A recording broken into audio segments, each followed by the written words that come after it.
Welcome to देव की civil academy. देव की civil academy में एक बार फिर से आपका बहुत बहुत स्वागत है।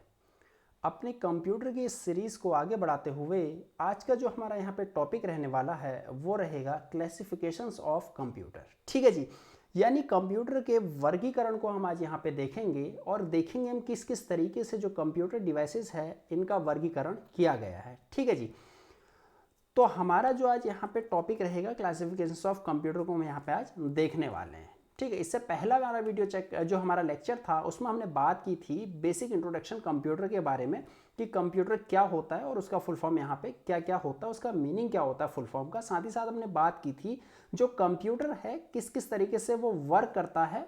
ठीक है जी, तो इसी क्रम में जो हमारा आज का यहाँ पे लेक्चर होने वाला है वो हम देखेंगे कंप्यूटर का वर्गीकरण।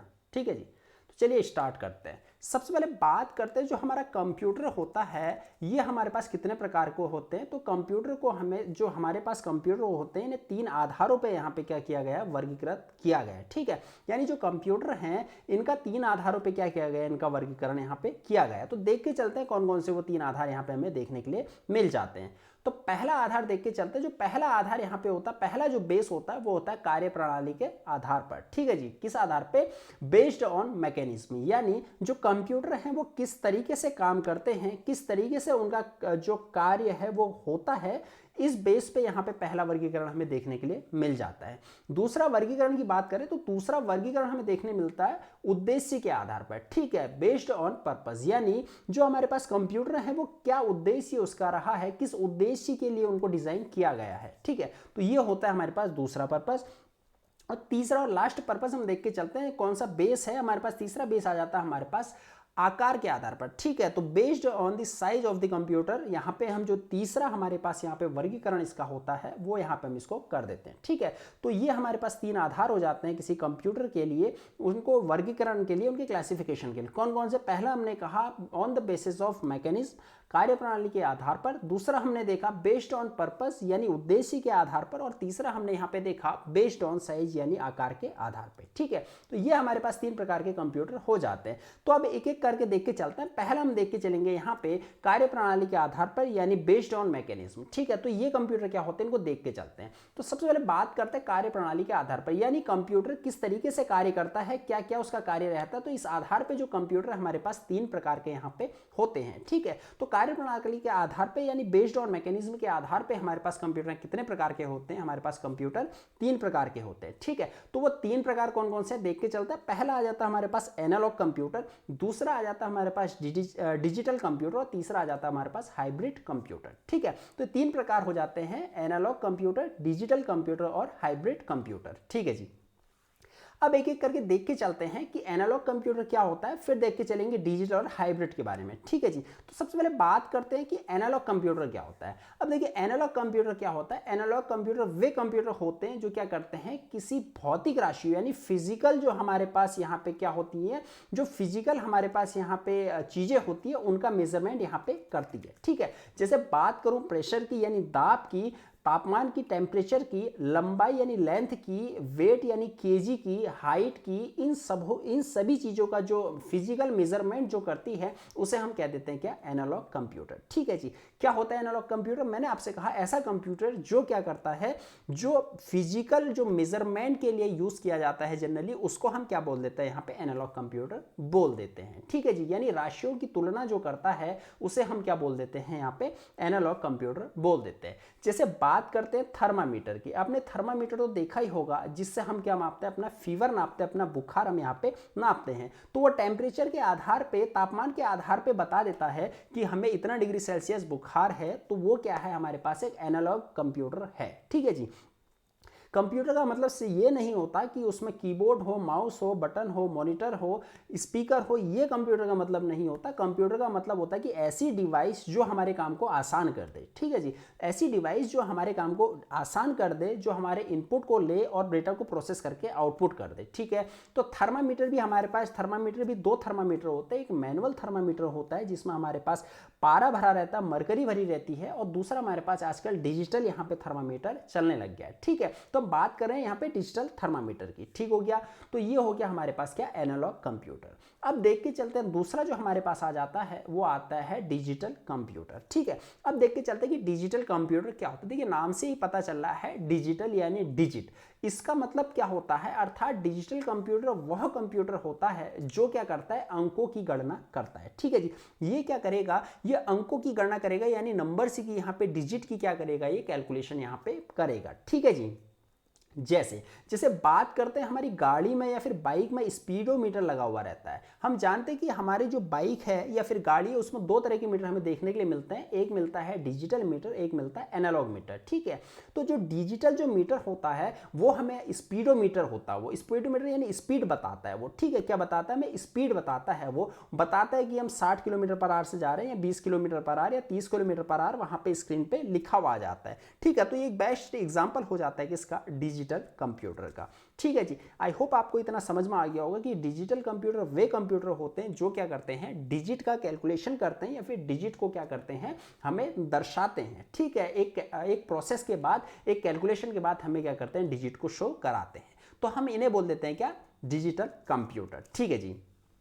तो अगला देख के चलते हैं, अब आ जाता है हमारे पास हाइब्रिड कंप्यूटर। तो देख के चलते हैं कि हाइब्रिड कंप्यूटर क्या होता है। तो हाइब्रिड कंप्यूटर ये ऐसा कंप्यूटर होता है जिसमें एनालॉग कंप्यूटर जो हम पहले पढ़ चुके हैं प्लस जो डिजिटल कंप्यूटर है जो हम पढ़ चुके हैं, इन दोनों के गुण पाए जाते हैं। यानी ऐसा कंप्यूटर है जिसमें क्या हो, एनालॉग कंप्यूटर और डिजिटल जो कंप्यूटर है इनकी कैरेक्टरिस्टिक्स या फिर इनके गुण पाए जाते हो, उन्हें हम कह देते हैं क्या, हाइब्रिड कंप्यूटर। हाइब्रिड का मतलब ही यहाँ पे किससे है, दोनों चीजों से है। यानी जो हमारे पास पहला यहाँ पे कौन सा हो जाता है, पहला हमारा हो जाता है यहाँ पे एनालॉग कंप्यूटर, दूसरा हो जाता है डिजिटल कंप्यूटर, ठीक है जी। तो दोनों कंप्यूटर यहाँ पे क्या होते हैं, हमारे पास यहाँ पे हाइब्रिड कंप्यूटर हो जाते हैं।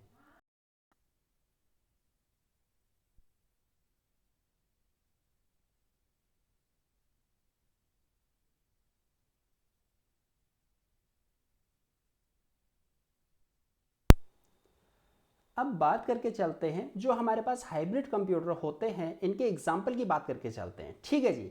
तो हाइब्रिड कंप्यूटर मैंने आपसे कहा ऐसे कंप्यूटर होते हैं जिनमें हमारे पास एनालॉग तथा डिजिटल दोनों कंप्यूटर के गुण पाए जाते हैं, हम उन्हें बोल देते हैं हाइब्रिड कंप्यूटर, हम उन्हें बोल देते हैं, ठीक है जी। तो उदाहरण की बात करें, देखिए जो हमारे पास पेट्रोल पंप की मशीन होती है, या फिर इससे भी बेस्ट एग्जांपल मैं आपको बताऊं, जो हमारे पास जो हार्ट बीट वाली जो हमारे पास मशीन होती है, हम देखते हैं कभी हॉस्पिटल्स में जाता है आईसीयू में, हम देखते हैं जिसे हम आईसीयू मशीन बोलते हैं जनरली, ठीक है जी। तो उस आईसीयू मशीन में क्या होता है, आपने देखा होगा टीवी में, मूवीज में आपने देखा होगा, उस पे क्या होता है, एक तरफ तो हमारे पास ऐसे लाइनिंग चलती होती हैं जो हमारे हार्ट बीट्स को इंडिकेट करती हैं कि हमारी हार्ट बीट्स किस तरीके से वर्क कर रही हैं, और दूसरी साइड उसमें हमारा टेम्परेचर भी रहता है, हमारा ब्लड प्रेशर भी डिजिट के फॉर्म में लिखा रहता है। इस तरीके से वहाँ का जो है टेम्परेचर डिजिट, हमारा जो फीवर है वो कितना है, टेम्परेचर कितना है, साथ ही साथ ब्लड प्रेशर कितना है, हमारा शुगर कितना है, वो सब वहाँ पे डिजिट के फॉर्म में लिखे रहते हैं। ये तो हो गया डिजिटल, और साथ ही साथ उसमें मैंने आपसे कहा कि सिग्नल बने रहते हैं जो एनालॉग कंप्यूटर को यहाँ पे क्या करते हैं, शो करते हैं। तो ये बेस्ट एग्जाम्पल हो जाता है किसका, हाइब्रिड कंप्यूटर का, ठीक है जी। कौन सा कंप्यूटर, हाइब्रिड कंप्यूटर। क्या हो जाता है, मैंने आपसे कहा जो आईसीयू जो मशीन होती है वो क्या हो जाता है, हमारा एक हाइब्रिड कंप्यूटर का एग्जांपल हो जाता है। साथ ही साथ जो हमारे पास पेट्रोल पंप की जो मशीन होती है, वहां पे भी हमारे पास क्या हो जाता है, वो पेट्रोल का इंडिकेट बताती है कि कितना फ्यूल बचा हुआ है, साथ ही साथ वो ये भी बताती है कि कितना अभी तक डाल दिया गया है डिजिट्स के फॉर्म में, रुपीस के फॉर्म में या फिर लीटर के फॉर्म में। तो वो भी क्या हो जाती है, हमारे पास एक हाइब्रिड कंप्यूटर का एग्जांपल हो जाती है, ठीक है जी। ये हो गया हमारे पास हाइब्रिड कंप्यूटर। तो हमने देख लिया बेस्ड ऑन मैकेनिज्म यानी कार्य प्रणाली के आधार पे, हमने कहा 3 प्रकार के होते हैं, जिसमें हमने सबसे पहले देखा कौन सा कंप्यूटर, डिजिटल कंप्यूटर, फिर एनालॉग कंप्यूटर, फिर हमने हाइब्रिड कंप्यूटर। यहाँ तीनों कंप्यूटर को हमने यहाँ पे कंप्लीट कर लिया है, ठीक है जी। अब अगला देख के चलते हैं, थोड़ा सा आगे बढ़ता है, देखते हैं on the basis of purpose यानी उद्देश्य के आधार पे, ठीक है जी। जो उद्देश्य के आधार पे होते हैं, हमारे पास यहाँ पे 2 प्रकार के कंप्यूटर होते हैं। उद्देश्य के आधार का मतलब है कि हमारा कंप्यूटर को डिजाइन करने का मतलब क्या है, आखिर हमने क्यों कंप्यूटर को डिजाइन किया है। जैसे मैं आपको सिंपल सा बताऊं कि हमने किसी साइकिल को डिजाइन किया तो क्यों किया है, ताकि क्या हो, हम यहाँ से एक प्लेस से दूसरे प्लेस में बड़े इजीली जा सकें। और फिर कार को किया तो क्यों किया है, हम काफी लंबे सफर को, बहुत लंबे ट्रेवल को बड़े इजीली हम क्या कर सकें, उसमें ट्रेवल कर सकें, ठीक है जी। या उसमें हम क्या कर सके, ट्रैवल कर सके, हम अपनी यात्रा को कंप्लीट कर सके। ठीक है, तो ये हो गया भैया क्या कि एक पर्पस होता है हर एक चीज़ का, हर एक चीज़ को डिज़ाइन करने का एक पर्पस होता है, हर एक चीज़ को डिज़ाइन करने का एक उद्देश्य होता है। ठीक है जी, मैं भी आपको पढ़ा रहा हूँ, आप भी पढ़ लें, तो इसका भी एक उद्देश्य यहाँ पे होता है, हर एक काम करने का उद्देश्य होता है। ठीक है, तो अब यहाँ पे जो हमारा उद्देश्य है कि कंप्यूटर, हमने कहा कि on the basis of purpose हमारे पास यहाँ कितने टाइप के होते हैं, 2 टाइप के कंप्यूटर हमें यहाँ देखने को मिल जाते हैं। तो पहला कंप्यूटर हमारे पास जो यहाँ पे आता है वो आता है भैया स्पेशल पर्पस, और जो दूसरा हमें देखने के लिए मिलता है वो मिलता है जनरल पर्पस। ठीक है जी, पहले बात करते हैं कि स्पेशल पर्पस क्या होता है। अब देखिए स्पेशल पर्पस नाम से ही पता चल रहा है कि स्पेशल पर्पस यानी यूनिक पर्पस के लिए क्या किया जाता है, कंप्यूटर डिजाइन किया जाता है। जैसे सिंपल सी मैं बात करूं तो ऐसे कंप्यूटर जो किसी विशेष कार्य के लिए डिजाइन किए जाते हैं। ठीक है, कुछ स्पेसिफिक काम होगा उसमें, बस वही होगा। ठीक है, जैसे मैंने सपोज कोई कंप्यूटर हमने डिजाइन कर रखा है, हम उसमें मेडिकल साइंस वाला काम करने के लिए हमने डिजाइन किया, तो हम उसमें सिर्फ मेडिकल साइंस से ही रिलेटेड हम उसमें क्या कर सकते हैं, अपने फंक्शंस को, अपने कैलकुलेशंस को यहाँ पे मैनिपुलेट कर सकते हैं। और उसके अलावा हम उसमें गाने नहीं सुन सकते, हम उसमें गेमिंग नहीं कर सकते हैं। तो ये जो हो जाता है फिर हम उसमें नहीं कर सकते। क्यों? क्योंकि एक स्पेसिफिक पर्पस के लिए डिजाइन किया गया है। ठीक है जी, तो ये हो जाता है क्या, स्पेशल पर्पस। तो थोड़ा डेफिनेशन की ओर चलते हैं। जिन्हें किसी विशेष कार्य के लिए क्या किया जाता है, तैयार किया जाता है। इनके सीपीयू की क्षमता उस कार्य के अनुरूप होती है जिसके लिए इन्हें तैयार किया जाता है। तो यानी डेफिनेशन कहती है कि उसके जो सीपीयू जो है, सीपीयू जो है यानी उस कंप्यूटर का जो माइंड है वो उस तरीके से डिजाइन किया जाता है, उस लेवल का रखा जाता है जिस तरीके का, जिस लेवल का क्या है उसका पर्पस है। ठीक है जी, अब जैसे सपोज हम कोई गेमिंग के लिए कोई कंप्यूटर डिजाइन कर रहे हैं तो उसमें सीपीयू की उतनी ज़्यादा आवश्यकता नहीं होगी इन कंपैरिजन टू जब हम क्या करेंगे, किसी स्पेस रिसर्च सेंटर के लिए हम कंप्यूटर डिज़ाइन करेंगे। ठीक है, तो काफ़ी ज़्यादा डिफरेंस हमें देखने के लिए मिल जाएगा दोनों की सीपीयू की मेमोरी में। ठीक है जी, तो ये हो जाता है हमारे पास स्पेशल कंप्यूटर पर्पस। जैसे बात करता है अंतरिक्ष विज्ञान। ठीक है जी, अंतरिक्ष विज्ञान की बात कर रहे हैं यहाँ पे हम। दूसरा मौसम विज्ञान। ठीक है, उपग्रह संचालन। तो ये सभी अनुसंधान, रिसर्च, ये सभी हमारे पास क्या आ जाते हैं, ये हमारे पास स्पेशल पर्पस के कंप्यूटर यहाँ पे देखने के लिए मिल जाते हैं। अब दूसरा देख के चलते हैं जो हमारा जनरल पर्पस आ जाता है। देखिए नाम से ही पता चल रहा है जनरल पर्पस, यानी ये क्या है, सामान्य कंप्यूटर है जो हम, आप और मैं यहाँ पे यूज करते हैं। यानी इसमें हम सब कुछ कर सकते हैं। इसमें हम यहाँ पे मूवीज देख सकते हैं, इसमें हम गाने सुन सकते हैं, इसमें गेमिंग कर सकते हैं, इसमें क्या कर सकते हैं हम, जितने भी यहाँ पे जो बेसिक जो चीजें हैं हर एक कंप्यूटर पे हम यहाँ पे जनरल पर्पस के लिए यहाँ पे इनको यूज कर सकते हैं। ठीक है जी, तो थोड़ा डेफिनेशन की ओर चलते। देखिए डेफिनेशन क्या कहती है, जिन्हें सामान्य उद्देश्य के लिए तैयार किया गया है, यानी ऐसे कंप्यूटर जिन्हें क्या किया गया है, सामान्य पर्पस के लिए, यानी कोई स्पेसिफिक पर्पस नहीं है यहाँ पे, कोई स्पेशल पर्पस नहीं है। ठीक है, यानी इसमें सब कुछ कर सकते हैं हम, सामान्य पर्पस के लिए इन्हें डिजाइन किया जाता है। इन कंप्यूटर में अनेक प्रकार के कार्य करने की क्षमता होती है। ठीक है, जैसा मैंने आपको बताया कि हम इसमें सब कुछ कर सकते हैं, मूवी देखना, गेमिंग करना, तो प्रेजेंटेशन बनाना, ये सब कुछ हम यहाँ पे इसमें कर सकते हैं। ठीक है जी, तो ये क्या हो जाता है हमारे पास इसमें, ये देखने के लिए हमें मिल जाता है। ठीक है जी, तो हमने बात की किसमें, ये हमने बात की यहाँ पे स्पेशल पर्पस पे। ठीक है जी, अब बात करते हैं स्पेशल पर्पस के बाद हमने बात की जनरल पर्पस पे, जिसमें मैंने आपसे कहा हम इसमें सब कुछ कर सकते हैं, प्रेजेंटेशन बनाना, कोई डॉक्यूमेंट को एडिट करना, उसको मैनिपुलेट करना, तो इस तरीके से हम सब कुछ यहाँ पे जनरल पर्पस कंप्यूटर में हम यहाँ पे देख सकते हैं। ठीक है जी, तो यहाँ पे 2 कैटेगरी पूरी हो जाती है। पहला on the basis of mechanism, दूसरा हो जाता है हमारा बेस्ड ऑन पर्पस। ठीक है जी, अब तीसरी जो हमारे पास कैटेगरी बचती है उसको देख के चलते हैं यहाँ पे आकार के आधार पर, on the basis of size. ठीक है जी, काफ़ी सिंपल हो जाता है ये समझना। क्यों? क्योंकि भैया on the basis of size है, साइज के आकार पे, यानी जो कंप्यूटर छोटा होगा हम उसे माइक्रो कह देंगे, जो थोड़ा बड़ा होगा हम उसे जनरल कंप्यूटर बोल देंगे या डेस्कटॉप बोल देंगे, जो बहुत बड़ा होगा हम उसे सुपर कंप्यूटर बोल देंगे। तो इस तरीके से यहाँ पे क्या होता है, हमारे पास इनका वर्गीकरण यहाँ पे किया गया है। ठीक है जी, तो इन आधार पर हमारे पास जो पहला कंप्यूटर जो आ जाता है वो आ जाता है सुपर कंप्यूटर। ठीक है, अब नाम से ही लग रहा है कि सुपर कंप्यूटर है तो बहुत ज़्यादा क्या होगा, ये बहुत ज़्यादा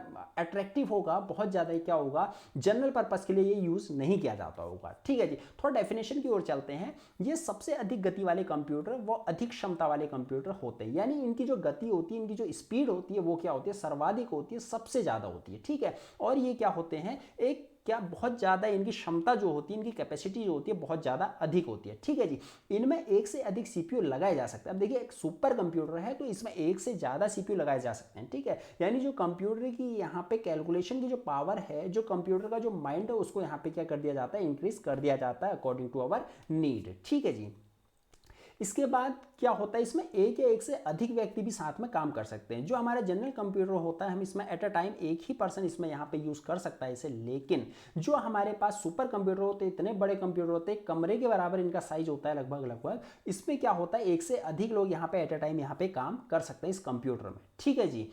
तो आकार में ये क्या होता है, बहुत बड़े होते हैं और इसीलिए क्या होते हैं बहुत ज़्यादा महंगे भी यहाँ पे हो जाते हैं। ठीक है, तो ये था हमारे पास क्या सुपर कंप्यूटर। अब दूसरा टाइप देख के चलता है मिनी कंप्यूटर। अब भैया सुपर कंप्यूटर बहुत बड़ा था, नाम से ही पता चल रहा था, मिनी कंप्यूटर नाम से ही पता चल रहा है बहुत छोटा होगा। तो मिनी कंप्यूटर क्या होता है, माइक्रो कंप्यूटर से कुछ अधिक गति वो मेमोरी वाले कंप्यूटर मिनी कंप्यूटर कहलाते हैं। ठीक है जी। तो ये क्या होते हैं, माइक्रो कंप्यूटर जो होते हैं ये माइक्रो कंप्यूटर से कुछ अधिक गति इनकी होती है। ठीक है, अभी बात करेंगे माइक्रो कंप्यूटर क्या होते हैं। तो माइक्रो कंप्यूटर से कुछ अधिक इनकी गति होती है, तो इन्हें हम क्या कह देते हैं, मिनी कंप्यूटर हम इन्हें कह देते हैं। इसमें एक से अधिक सीपीयू हो सकते हैं। ये क्या होते हैं, माइक्रो कंप्यूटर से महंगे होते हैं। ठीक है, जो माइक्रो कंप्यूटर होते हैं इससे महंगे हमारे पास मिनी कंप्यूटर होते हैं और इसमें क्या होता है साथ ही साथ एक से अधिक सीपीयू होते हैं। ठीक है जी, हो सकते हैं।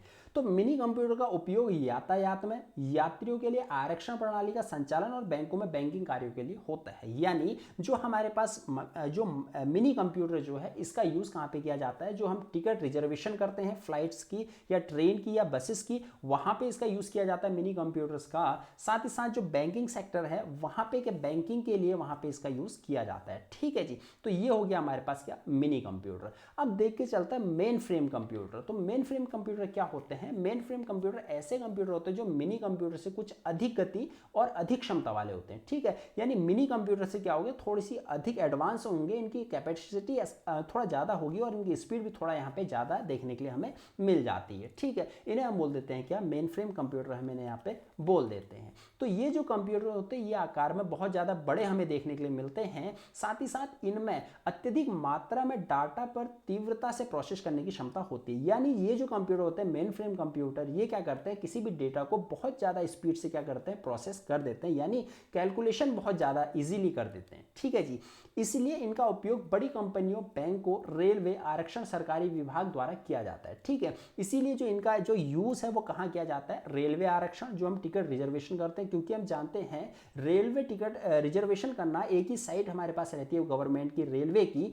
तो और उस साइट पे पूरे इंडिया से, ऑल ओवर इंडिया से, और यहाँ तक कि जो फॉरनर्स जो इंडिया में आने वाले होते हैं एडवांस बुकिंग उसकी कर देते हैं। तो एट अ टाइम पे इतने लाखों करोड़ों लोगों का जो टिकट का सिस्टम है यहाँ पे, उसको हैंडल करने के लिए किस कंप्यूटर का हम यूज़ करते हैं, यहाँ पे मेन फ्रेम कंप्यूटर का हम यहाँ पे यूज़ करते हैं। ठीक है जी। साथ ही साथ बैंकों में इसका यूज़ किया जाता है, सरकारी विभाग द्वारा इसका यूज़ यहाँ पे किया जाता है। अगला देख के चलता है माइक्रो कंप्यूटर। ठीक है, सबसे माइक्रो कंप्यूटर की बात करें तो ये क्या होता है, माइक्रो नाम से ही पता चल रहा है, इसका मतलब ये क्या होते होंगे, सबसे ज़्यादा छोटे यहाँ पे होते होंगे साइज में। ठीक है, तो ये कंप्यूटर माइक्रो कंप्यूटर दो कारणों से कहा जाता है। ठीक है, इनको दो कारणों से यहाँ पे माइक्रो कंप्यूटर कहा जाता है। पहला कारण क्या है देख के चलते हैं। पहला, इस कंप्यूटर में माइक्रो प्रोसेसर का प्रयोग किया जाता है। यानी इस कंप्यूटर में क्या होता है, जो प्रोसेसर जो लगा होता है वो माइक्रो आकार का होता है, बहुत छोटे आकार का प्रोसेसर होता है। ठीक है, जिस वजह से क्या होता है इस कंप्यूटर का साइज भी छोटा हो जाता है। तो माइक्रो प्रोसेसर की वजह से हम इसे क्या कह देते हैं, माइक्रो कंप्यूटर हम इसे यहाँ पे कह देते हैं। तो दूसरा कारण देख के चलते हैं कि दूसरा रीजन क्या है। दूसरा रीजन कहता है कि यह कंप्यूटर दूसरे कंप्यूटर की अपेक्षा आकार में बहुत ज़्यादा छोटे होते हैं। जैसा मैंने आपको बताया कि नाम से ही पता चल रहा माइक्रो कंप्यूटर, तो ये क्या होते हैं दूसरे कंप्यूटर के कंपैरिजन में क्या होता है, बहुत ज़्यादा साइज में यहाँ पे छोटे हमें देखने के लिए मिल जाते हैं। इसलिए हम इनको क्या कहते हैं, माइक्रो कंप्यूटर हम इन्हें कह देते हैं। ठीक है जी। तो ये हो गया माइक्रो कंप्यूटर। ठीक है, तो जो माइक्रो कंप्यूटर होते हैं हम इन्हें क्या रख सकते हैं, अपने ब्रीफ केस यानी सूटकेस में हम इन्हें अपने रख सकते हैं। साथ ही साथ क्या होते हैं, इसमें हम क्या कर सकते हैं, सभी जनरल पर्पस वाले अपने काम इसमें हम यहाँ पे कर सकते हैं। ठीक है, तो ये हो गया हमारा क्या, माइक्रो कंप्यूटर। अगला देख के चलते हैं, जो हमारे पास आ जाता है डेस्कटॉप कंप्यूटर। तो डेस्कटॉप कंप्यूटर तो काफ़ी ज़्यादा जनरल कंप्यूटर होता है, ये आप और मैं हर कोई जानता है डेस्कटॉप कंप्यूटर, जिसमें क्या होता है, एक मॉनिटर होता है, डेस्क पे इसे रखा जाता है, एक कीबोर्ड अलग से रहता है, इसमें एक एक्सटर्नल माउस इसमें रहता है, एक्सटर्नल सीपीयू इसमें रहता है, एक्सटर्नल यूपीएस इसमें रहता है।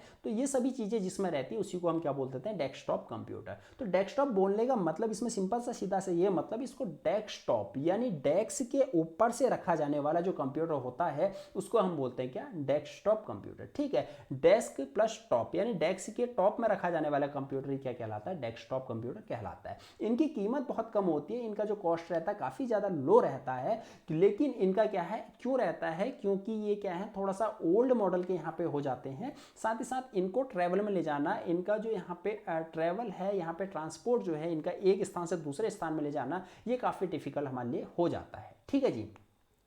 अब थोड़ा सा यहाँ पे कंक्लूजन देख लेते हैं, थोड़ा सा यहाँ पे अब लास्ट में ओवरव्यू देख लेते हैं। ठीक है जी। तो ये पूरा चैप्टर हमारा जो टॉपिक था आज का यहाँ पे कंप्लीट हो चला। थोड़ा सा यहाँ पे अपना ओवरव्यू देख के चलते हैं, सारांश देख के चलते हैं। तो सबसे पहले बात की हमने एनालॉग कंप्यूटर, वे कंप्यूटर होते हैं जो भौतिक मात्राओं जैसे लंबाई, प्रेशर, दाब, टेम्परेचर, लेंथ, इन चीज़ों को यहाँ पे मेजर करते हैं, उन्हें हम एनालॉग कंप्यूटर कहते हैं। फिर हमने बात की डिजिटल कंप्यूटर की। डिजिटल कंप्यूटर हमने कहा वह कंप्यूटर होता है जो अंकों की गणना करता है, जो डिजिट्स की यहाँ पे कैलकुलेशन करता है, हम उन्हें कहते हैं डिजिटल कंप्यूटर। उसके बाद बात करते हैं, हमने बात की थी हाइब्रिड कंप्यूटर की, यानी ऐसा कंप्यूटर जिसमें क्या होता है, जो हमारे एनालॉग कंप्यूटर है प्लस डिजिटल कंप्यूटर दोनों के गुण यहाँ पे पाए जाते हैं, हम उन्हें कह देते हैं क्या, हाइब्रिड कंप्यूटर। ठीक है जी। उसके बाद स्पेशल पर्पस कंप्यूटर हमने देखा, यानी ऐसे कंप्यूटर जिन्हें किसी विशेष कार्य के लिए डिजाइन किया जाता है, जिन्हें किसी विशेष कार्य के लिए यहाँ पे बनाया जाता है, हम उन्हें कह देते हैं स्पेशल पर्पस कंप्यूटर। उसके बाद बात करते हैं डेस्कटॉप कंप्यूटर, ऐसा कंप्यूटर जिसे डेस्क पर सेट किया जाता है, जिसमें एक सीपीयू मॉनिटर होता है, एक कीबोर्ड अलग से लगा रहता है, एक माउस अलग से लगा रहता है, यूपीएस अलग से, सीपीयू अलग से, ठीक है, स्पीकर अलग से रहते हैं, तो उसी को हम यहाँ पे डेस्कटॉप कंप्यूटर बोल देते हैं। ठीक है जी। तो ये था हमारा आज का वीडियो लेक्चर। अगर ये वीडियो आपको पसंद आया हो तो इस वीडियो को लाइक कीजिएगा, शेयर कीजिएगा। अगर अभी तक आपने हमारे इस चैनल को सब्सक्राइब नहीं किया तो चैनल को जरूर सब्सक्राइब कीजिएगा। मिलते हैं आपसे अगली वीडियो में एक नए टॉपिक के साथ, तब तक के लिए थैंक यू।